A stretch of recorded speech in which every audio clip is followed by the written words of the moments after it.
August 6, 1945, the city of Hiroshima woke up to a bright, clear morning. Vendors opened their shops. Children walked to school, and workers readied themselves for another day in a country already weary from war. They had no idea that at 8:15 a.m., the world was about to change forever. In a blinding flash, the first atomic bomb ever used in warfare detonated above the city. Within seconds, Hiroshima became a sea of fire, and tens of thousands of lives were lost in an instant. Just 3 days later, on August 9th, the city of Nagasaki met the same fate. But the story doesn't begin there. The road to the bomb.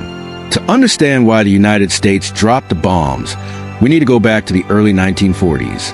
By 1945, World War II had dragged on for 6 grueling years.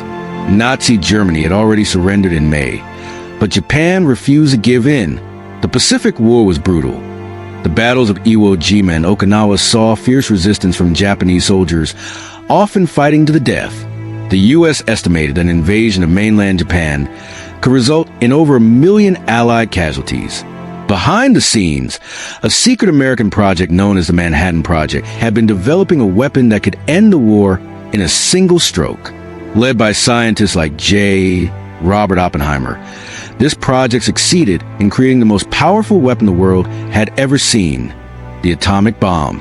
President Harry S. Truman, newly sworn in after the death of Franklin Roosevelt, now had to decide, should the U.S. invade Japan and risk hundreds of thousands of lives, or use the bomb, the decision to drop the bomb. In July 1945, at the Potsdam Conference, Allied leaders issued a warning to Japan: surrender unconditionally or face prompt and utter destruction. Japan ignored the ultimatum, with the Soviet Union preparing to enter the war against Japan, and with no signs of surrender, Truman gave the order. The first target, Hiroshima, a military-industrial city with major army headquarters and munitions factories. The bomb, nicknamed Little Boy, was dropped from the B-29 bomber Enola Gay. It exploded with a force of over 15,000 tons of TNT. The result, an estimated 70,000 people killed instantly. Fires and radiation brought the death toll to over 140,000 within months. 3 days later, Fat Man was dropped on Nagasaki. Though the terrain of the city reduced the impact slightly, the bomb still killed an estimated 40,000 people immediately.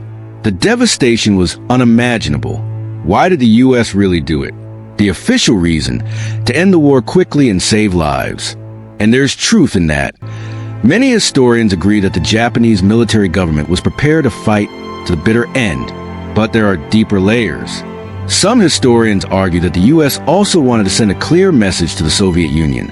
At the dawn of the Cold War, showcasing the power of the atomic bomb was a way to assert dominance in the post-war world.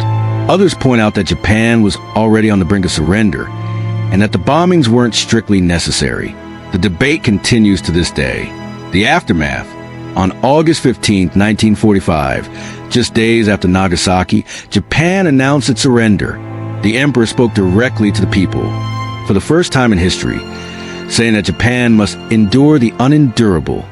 The war was over, but the human cost had just begun. Survivors of the bombings, known as hibakusha, suffered from burns, radiation sickness, cancer, and long-term psychological trauma. Children were orphaned, families destroyed. Hiroshima and Nagasaki were reduced to ashes, yet somehow they rebuilt. The bombings also marked the beginning of the nuclear age. In the decade that followed, countries raced to develop atomic weapons, leading to stockpiles capable of destroying the planet many times over. What was meant to end one war planted the seeds of another: the Cold War. Lessons from the ashes.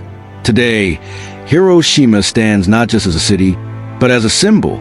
Its Peace Memorial Park and the Atomic Bomb Dome are reminders of the horrors of nuclear war. Every year, people from around the world gather to remember the lives lost and to call for disarmament. The question remains, was it justified, or was it an unforgivable tragedy? Perhaps there is no clear answer, only a lesson that in war, even victory can carry unbearable consequences. And in peace, memory is our greatest weapon against repeating the same mistakes. If you found this story powerful, Subscribe to our channel for more eye-opening history videos like this one. Let's make sure the past is never forgotten and never repeated.